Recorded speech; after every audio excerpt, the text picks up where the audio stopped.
Saudações em Cristo para a sua vida. Presbítero Elinaldo Alves, e esse é o seu canal Reflexão Cristã.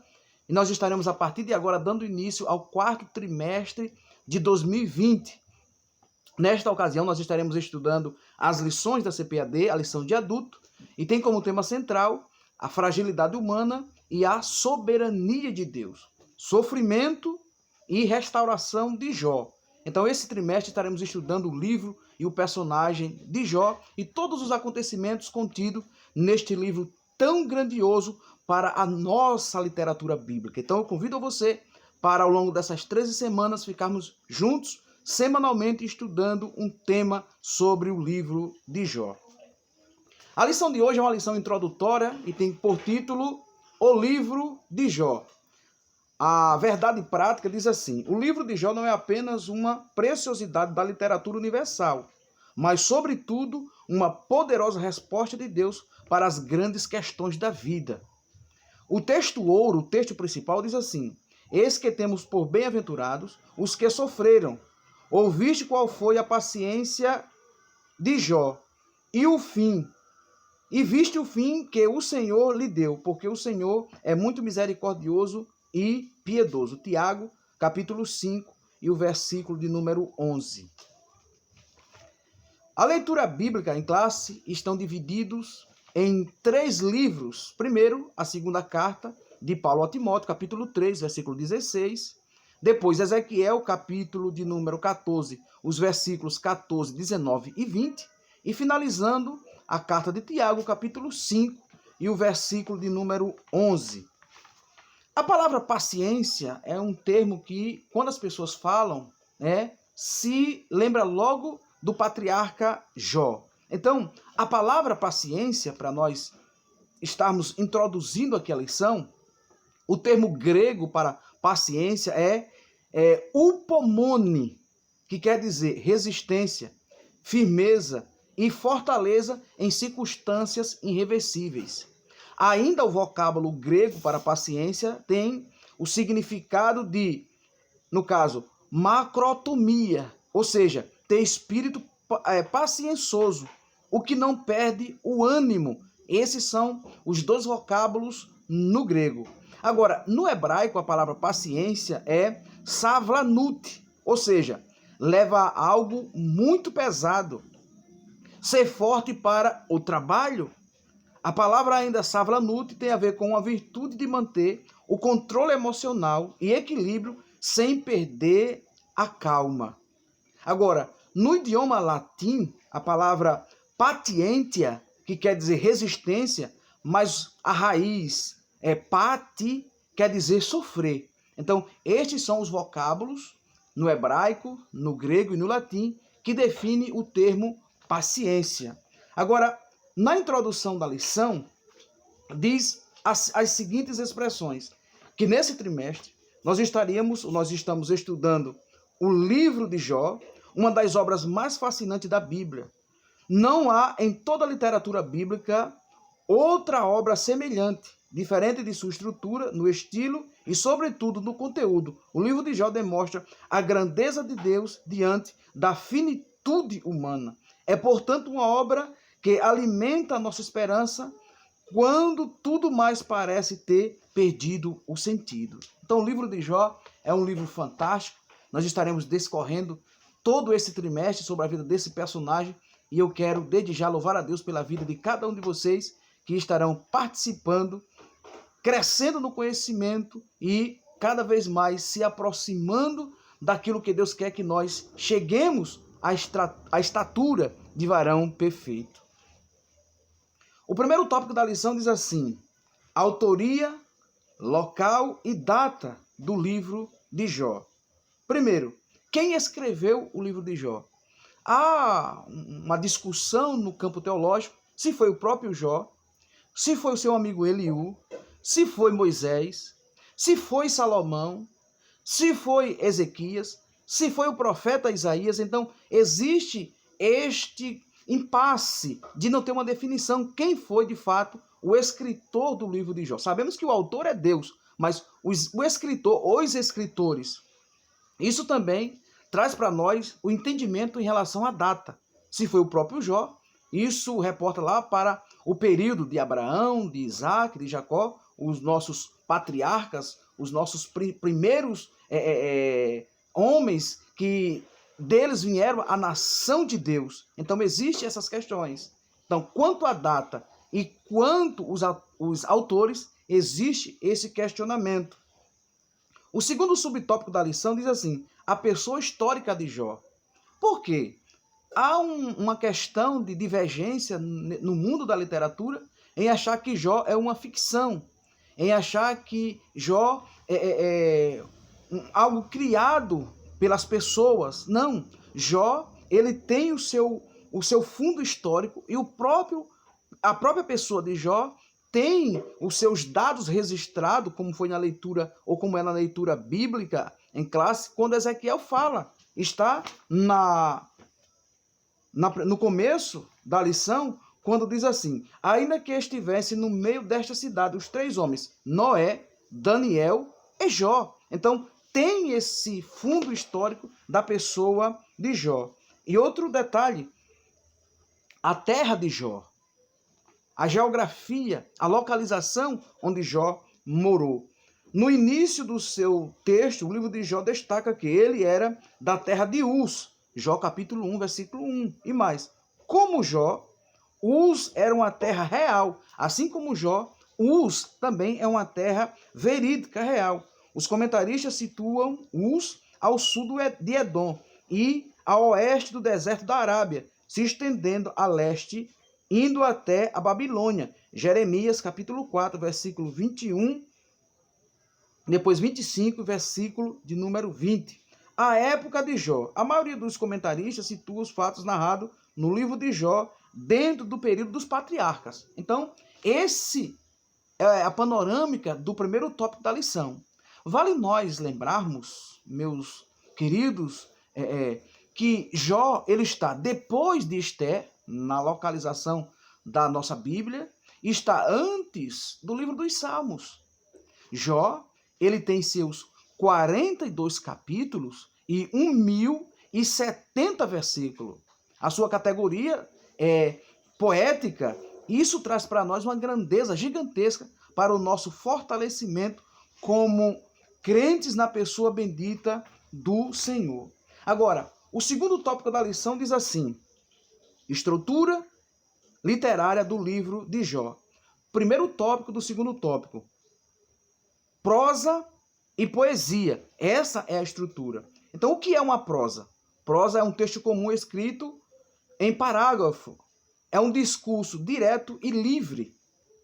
Já a poesia, ela expressa emoções, sentimento, estrutura e um recurso na sua estética. Veja bem, enquanto a prosa é esse texto comum escrito em parágrafo, já a poesia traz essa estrutura de expressar as emoções, o sentimento em um contexto estético. Segundo, a organização. Veja bem, no texto em poesia, há a seguinte organização: um monólogo feito por Jó, 3 ciclos de diálogo entre Jó e seus amigos, Elifaz, Bildade e Zofar, 4 outros discursos com 4 amigos, ou quarto amigo jovem, que é Eliú, seguido pela revelação de Deus, onde ele manifesta o seu poder e graça, e, finalmente, a humilhação de Jó diante das revelações divinas e sua restauração completa. Esse é o segundo subtópico do tópico 2. Terceiro subtópico: a abundância de figura de linguagem. O livro é rico em metáfora. Esse discurso estilístico é usado pelo autor bíblico quando ele quer dar mais expressividade e maior veracidade ao texto. O autor almeja que seu texto seja colorido, ao invés de preto e branco. Jó, por exemplo, usa a figura do vai e vem, ou tecelão, para demonstrar a brevidade da vida. Usa o termo vento, termo nuvem, sombra, uma corrida, a água, flor. No livro também há recursos estilísticos de paralelismo, onde os elementos literários repetem-se na mesma ordem. Então, essa estrutura do livro de Jó, tendo como os principais termos uma prosa e poesia, fazendo com que traga esses recursos, essa grandeza na estrutura para facilitar e para que nós, os leitores, sermos abençoados por esse livro tão fantástico. Terceiro e último tópico da lição diz assim: natureza e mensagem do livro de Jó. Primeiro subtópico do tópico 3. Por que os justos sofrem? Segundo subtópico do tópico 3. Existe bondade desinteressada? São duas perguntas. Veja bem, por que o justo sofre?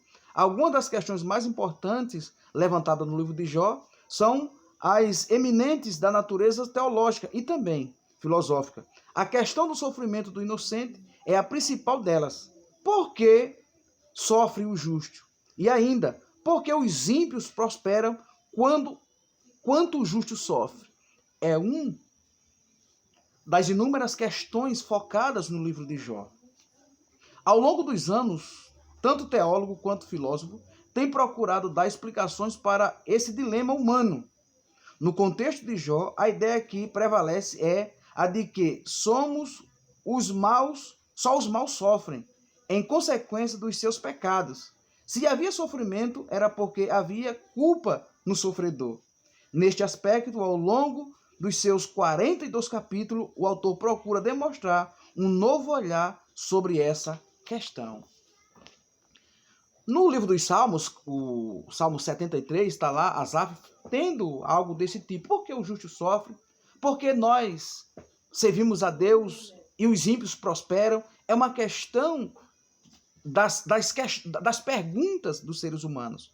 Mas aqui dentro do livro de Jó, no seu segundo subtópico, do tópico 3, diz assim: existe bondade desinteressada? Para muitas pessoas, qualquer prática religiosa não passa de barganha. Outra coisa, essa era também a tese do diabo. Para ele, Jó só permanecia fiel a Deus porque recebia benefícios em troca. Jó era um homem agraciado em muitos bens, segundo a tese do adversário. Outra coisa, com uma família formidável, cercado de muitos amigos, gozava de uma boa saúde. Nessa condição, como diz Satanás, todos são devotos. Todavia, vindo o infortúnio, a tragédia e a calamidade, será que esse fervor religioso permaneceria? Satanás estava disposto a apostar que a espiritualidade de Jó não subsistiria em uma prova de fogo. O livro mostra como Jó se comportou diante dessa prova. Então, amados, nós vivemos um cristianismo quando a barganha, quando a troca é ensinado por muitos, em que você é pobre e aceita Cristo e vai ser rico.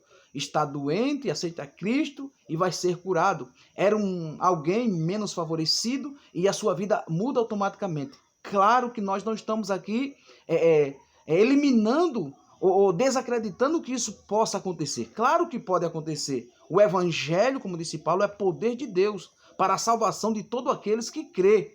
Primeiro do grego e depois nós, judeus, como falou o apóstolo Paulo. Agora, servir a Deus é muito mais do que aquilo que ele pode fazer. É muito mais do que aquilo que ele possa dar. Servir a Deus é uma questão de entender de quem de fato Deus é e representa para nós. Então essa questão aqui do livro de Jó, o próprio adversário aparece aqui no cenário, nós vamos falar isso nas lições futuras. A questão dele diante de Deus em acusar Jó é que Jó só era fiel, em que Jó só servia a Deus porque tinha uma grande família, tinha muitos bens, gozava de uma grande saúde, tinha empregados, riquezas, prestígios, status, autoridades, e era isso que fazia com que Jó, segundo a tese do diabo e de muitas pessoas nos dias atuais, acreditam que só é possível servir a Deus se tiver esses benefícios. Mas o livro de Jó, você vai ver ao longo do trimestre, prova de maneira plena, de maneira cabal, de maneira total, através do sofrimento, através dos contratempos que Jó viveu, Jó não negou o nome do Senhor.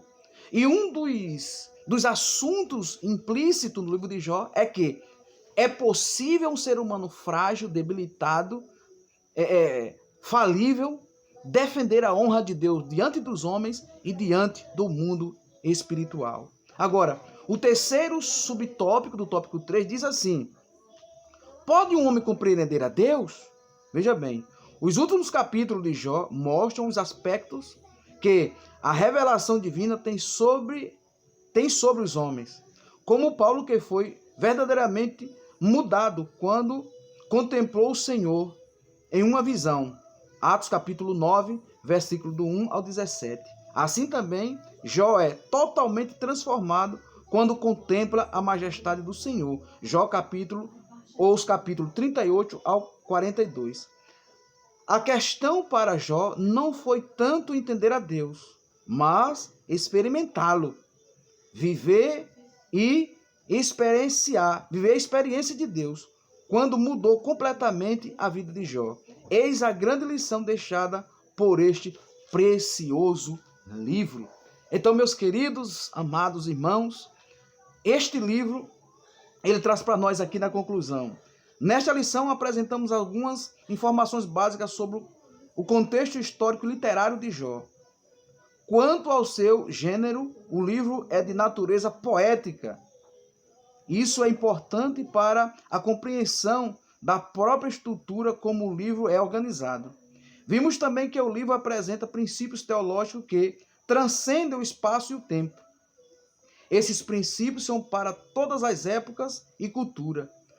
O que é demonstrado o conhecimento de Deus e anseio de todo ser humano. Então, o livro de Jó é uma grandeza da literatura bíblica para as nossas vidas. Então, quero convidar a você, ao longo desses trimestres, quem sabe você está passando por um momento turbulento, não sabe o que estará acontecendo, você pode ir aqui no canal e pesquisar em um dos vídeos que eu tenho postado as maneiras que Deus se relaciona com as respostas das orações dos seus filhos. Às vezes Deus diz sim, às vezes Deus diz não, às vezes Deus diz aguarde, dê um tempo, e às vezes Deus fica em silêncio. E às vezes esse silêncio tem para nós uma qualidade terapêutica, uma qualidade pedagógica, e com certeza nós nos fortaleceremos e sairemos das tais situações mais fortalecidos. Então, o livro de Jó é esse 1070 versículos, esses 42 capítulos que nós estaremos estudando esse personagem tão grandioso, de um estilo tão importante e fascinante para as nossas vidas. Então, vamos estudar a palavra de Deus. As lições da CPAD, eles são de adulto e tem como esse tema a fragilidade humana e a soberania de Deus. Então, vamos estudar e se fortalecer no que diz respeito à nossa vida teológica. Essa é a lição introdutória e eu quero contar com você para a lição da próxima semana.